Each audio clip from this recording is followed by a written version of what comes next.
Hello Year 4 and welcome to today's creative writing lesson. Now, you might be able to see two pictures on your screen, well hopefully you can. One of a bike and one of a cake, of a chocolate cake.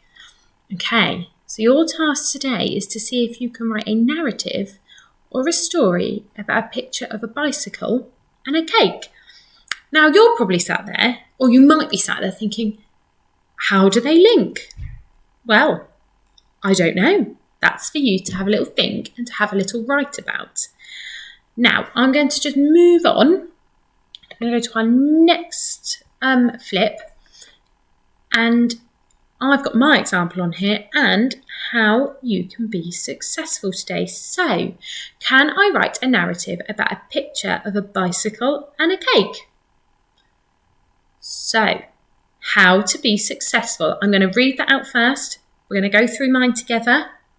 Now I'm going to send you off to have lots and lots of fun. But hopefully this will give you a little bit of an idea about what you could write. So, how to be successful. All of you will write in full sentences and use capital letters and full stops. Now that's meant to say sentences, isn't it? Because we're not just going to have one sentence. Sentences. Okay. Write in full sentences and use capital letters and full stops. Everybody will, or all of you will, write a story about a cake and a bicycle. And you'll use adjectives to describe.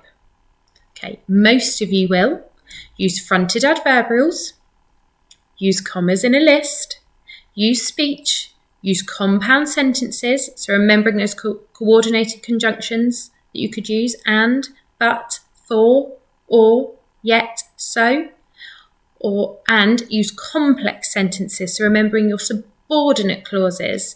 So because, if, as, when.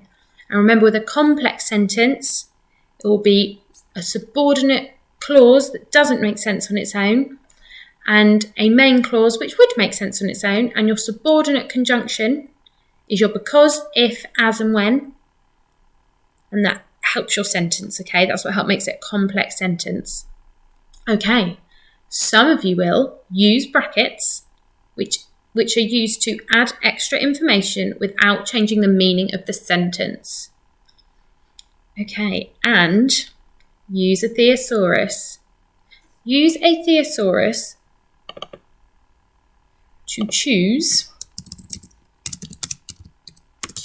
help choose more powerful word choices.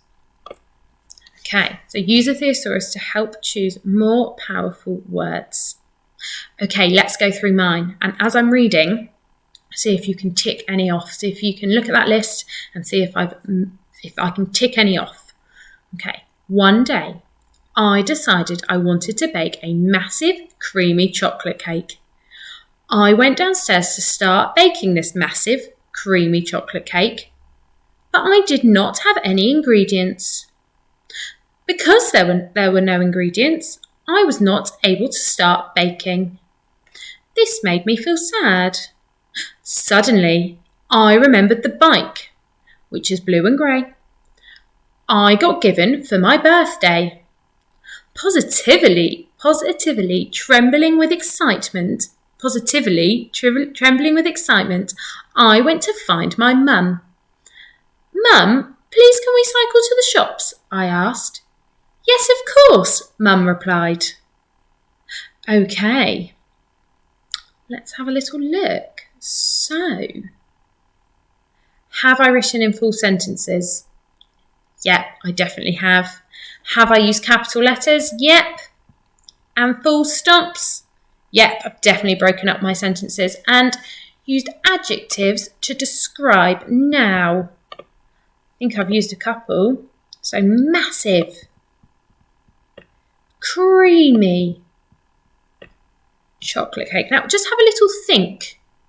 What's it called when we have an adjective, and then a noun?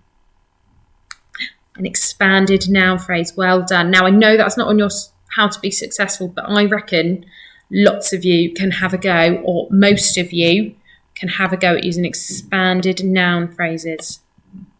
Okay, so I have used adjectives. I'll give it a tick. Remember, let's actually use the black pen today because otherwise I might not be able to see it. Okay, use fronted adverbials. Now, let's just remember what a fronted adverbial is. Now, it's something that comes at the start of a sentence and it describes the when, the how and the where that an action took place. Or it can also be how often an action takes place or took place. So, one day, I decided I wanted to bake a massive creamy chocolate cake. I think there's one at the start of that sentence. One day, well done. Good job. Because that's when the action took place. Now, I think I've got more than one in there.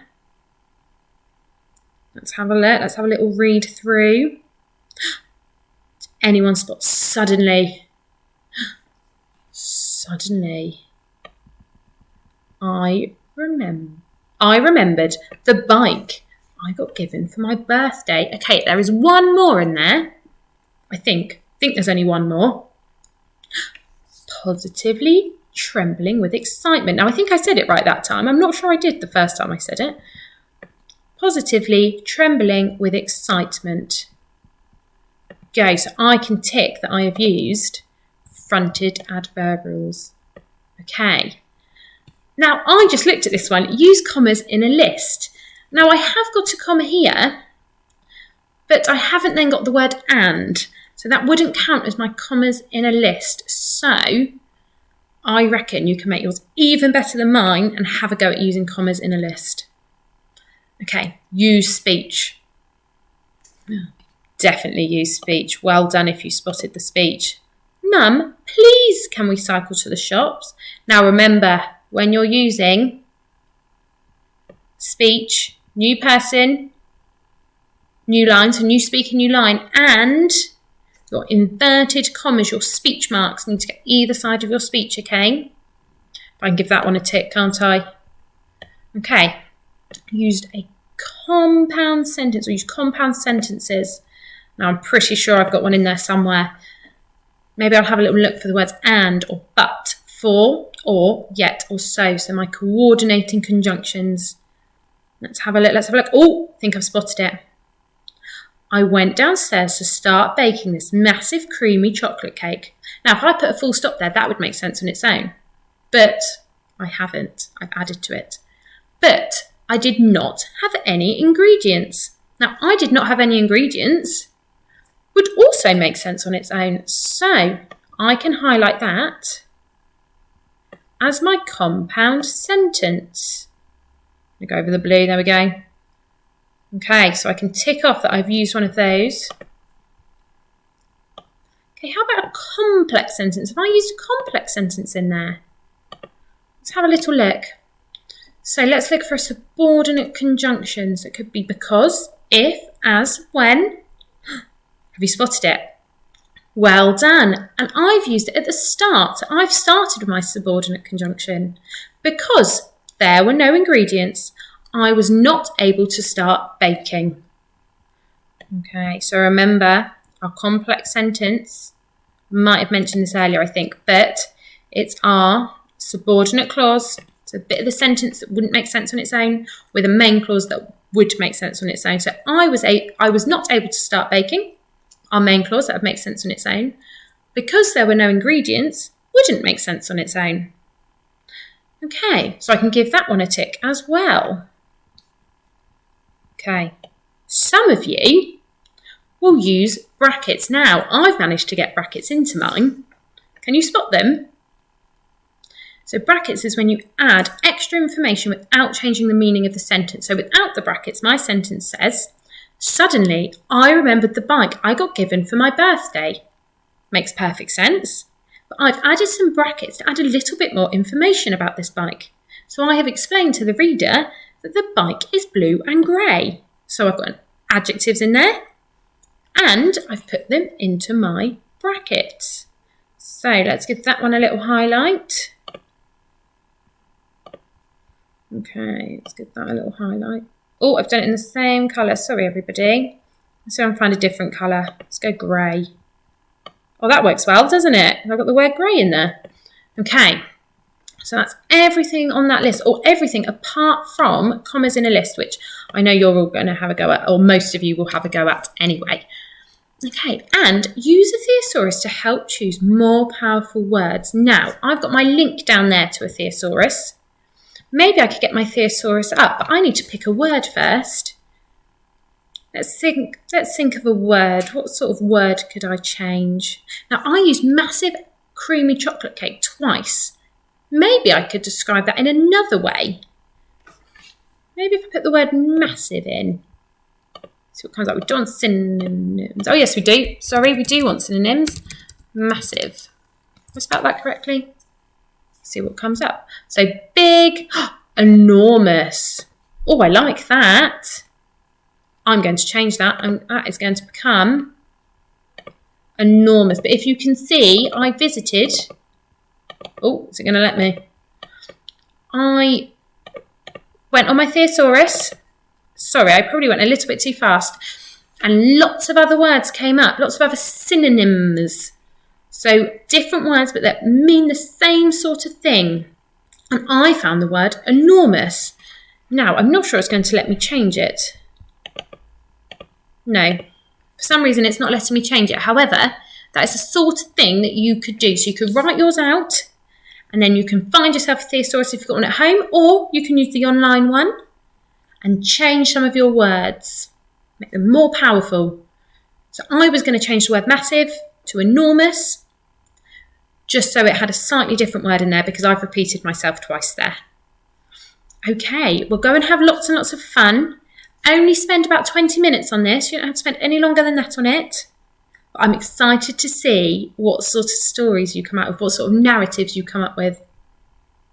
Good luck and have lots and lots of fun, Year 4. Flip chart off. And I've just realised I put choose instead of chose. Now, lots of you probably noticed that and were probably telling me, or probably saying it to your screen as I was typing it.